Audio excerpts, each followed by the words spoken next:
Pastor Creflo Dollar shocked everyone when he stood in front of his congregation and called out gospel star Jonathan McReynolds. He did not use soft words. He said straight that Jonathan may have talent, but he was no role model for the younger generation. You won't believe how quickly those 5 words spread.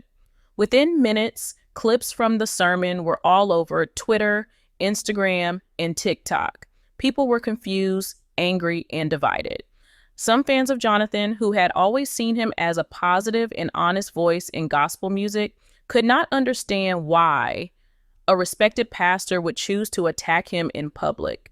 Let me tell you, for many churchgoers, this was not just another sermon. It felt like the start of a storm. Creflo Dollar explained that his message was bigger than just one person.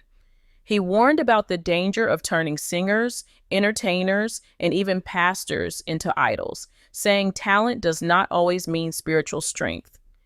This is how he tried to caution the church, but here is the shocking part. By naming Jonathan directly, the warning no longer sounded like general advice. It turned into a personal attack that put one of gospel's brightest young stars right in the middle of controversy. This is where it gets interesting, because what should have been a simple reminder about faith and focus became a nationwide debate about leadership, responsibility, and the role of gospel artists. The craziest part was the timing. Jonathan McReynolds was already enjoying the peak of his career, with his songs crossing into mainstream platforms and inspiring even those outside the church. To many, he was proof that gospel could reach the younger generation without losing its message. So hearing Creflo Dollar call him out felt not only unnecessary, but also painful for fans who found hope in Jonathan's music. Destiny took an unexpected turn when the pastor's comments, instead of quietly passing, went viral and started to build into something much bigger than anyone expected. The faith community suddenly found itself split right down the middle, some standing firmly with the pastor and others passionately defending Jonathan. But what made this story different was the reaction that followed. As the clip spread, church leaders, gospel fans, and even critics outside the faith started giving their opinions. Some said Creflo was brave to speak the truth, while others accused him of jealousy or pettiness. The argument grew louder by the hour. The controversy was no longer just about one sermon. It was about how young Christians viewed their role models and whether pastors had the right to publicly shame gospel artists. And here's the part that left everyone holding their breath. Jonathan McReynolds had not yet spoken. Everyone waited to see if he would fight back, ignore the comments, or respond in a way no one expected. When the news of Creflo Dollar's words kept spreading like wildfire, all eyes turned to Jonathan McReynolds. People were waiting, almost holding their breath, to see how he would react. Some thought he might go live on social media and clap back with sharp words. Others believed he would stay silent and let the storm pass. But Jonathan surprised everyone because instead of anger, he chose calmness. Let me tell you, Jonathan did not respond with fire. He responded with grace. On his social media, he posted messages that spoke about honesty, struggles, and the reality of being human. He reminded his followers that being a role model did not mean being perfect. It meant being authentic. This is how Jonathan shifted the whole conversation from an accusation into a lesson on vulnerability. But here's the shocking part. Fans did not see weakness in his response. They saw strength. The comments under his post were filled with encouragement. Hashtags like #WeStandWith Jonathan started trending, and his supporters used their own stories to show how his music had touched their lives. Many wrote about how his songs helped them through depression, heartbreak, and doubts in faith. The craziest part was that instead of losing respect after being called out, Jonathan gained even more love from his followers. For them, he became proof that true leadership comes not from perfection, but from being real about life's struggles. Still, this is where it gets interesting, because not everyone agreed. Some church leaders and traditional voices sided with Pastor Dollar, saying Jonathan's growing fame and his crossover into mainstream platforms blurred the lines between ministry and entertainment.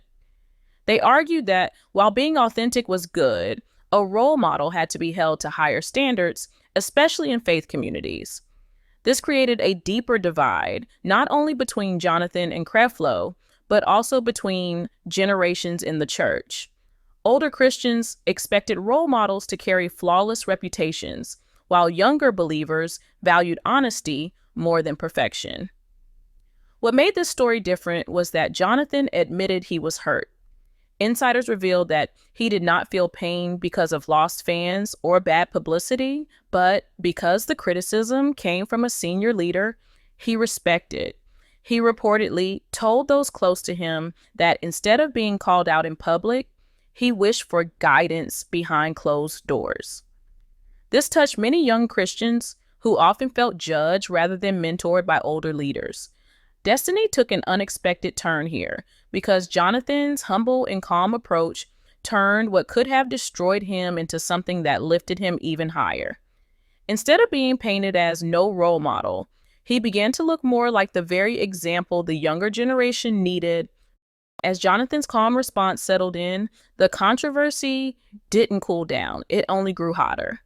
You won't believe how quickly the debate spread beyond church walls. On Twitter, TikTok, and Instagram, people were not just talking, they were arguing fiercely. Hashtags like #RoleModelDebate and Jonathan's Creflo exploded across timelines. Let me tell you, what started as a clash inside the pulpit had now turned into a cultural moment. This is how one pastor's words transformed into a wildfire that reached millions. But here is the shocking part. Mainstream outlets picked it up too. Entertainment blogs like The Shade Room and Hollywood Unlocked ran stories about it, framing the feud as a battle between old traditions and a new generation of gospel voices. Suddenly, people who had never even heard of Jonathan McReynolds were weighing in. The craziest part was seeing R&B and hip-hop celebrities jump into the conversation. Some defended Jonathan, calling him real and authentic, while others agreed with Creflo Dollar, saying gospel artists should never mix with secular platforms. This is where it gets interesting, because the argument was no longer just about Jonathan or Creflo. It was about what it truly meant to be a role model in today's world. What made this story different was how deeply divided people became. Younger Christians saw Jonathan as a bridge, someone who made faith approachable, someone unafraid to admit struggles. Older voices, however, felt that role models had to hold higher spiritual standards, presenting a life as close to flawless as possible.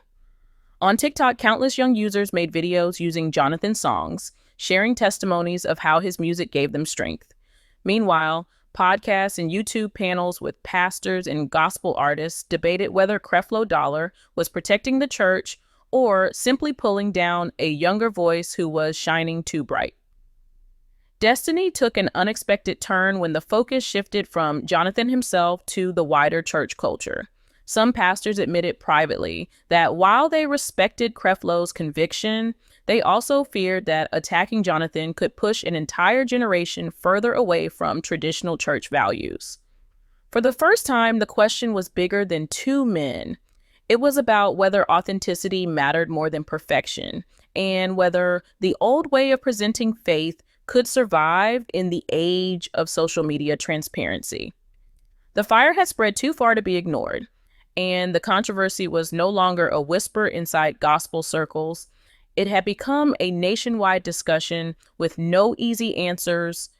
By the time the storm reached its peak, the drama was far beyond Jonathan McReynolds and Creflo Dollar. You won't believe how far this controversy stretched.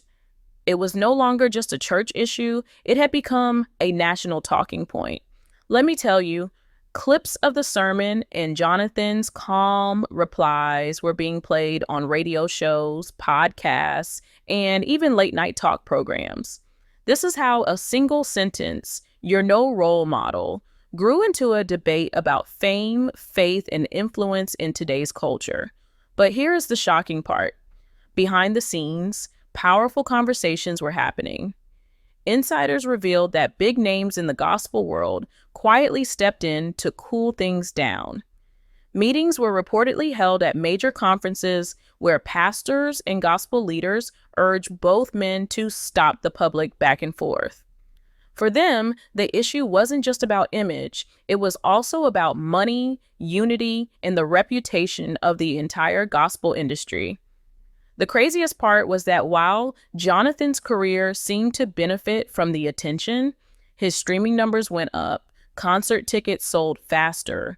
Creflo Dollar's own past controversies started resurfacing. Old clips about prosperity preaching and private jets began circulating again, and many started questioning whether he was the right person to call out anyone about being a role model. This is where it gets interesting because despite all the tension, there was still a level of respect between the two men. Jonathan never directly attacked Creflo Dollar, and even in private, he was said to honor him as a church elder. Creflo, for his part, insisted that his words were about protecting the faith, not about tearing down Jonathan personally.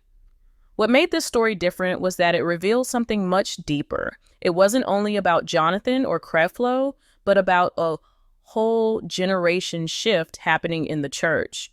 Young artists like Jonathan represented honesty and transparency, while older leaders like Creflo stood for tradition and perfection. Their clash showed the gap between those two worlds, a gap that had been growing for years. Destiny took an unexpected turn when both sides pulled back from making more public statements. The noise eventually quieted, but the debate they sparked never really went away.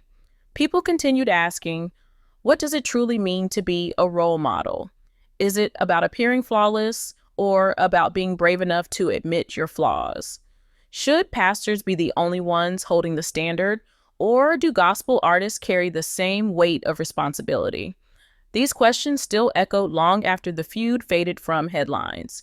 In the end, this controversy did more than put two men at odds. It forced the faith community to face a hard truth. The definition of a role model was changing, and the church would have to decide whether to hold on to the old or embrace the new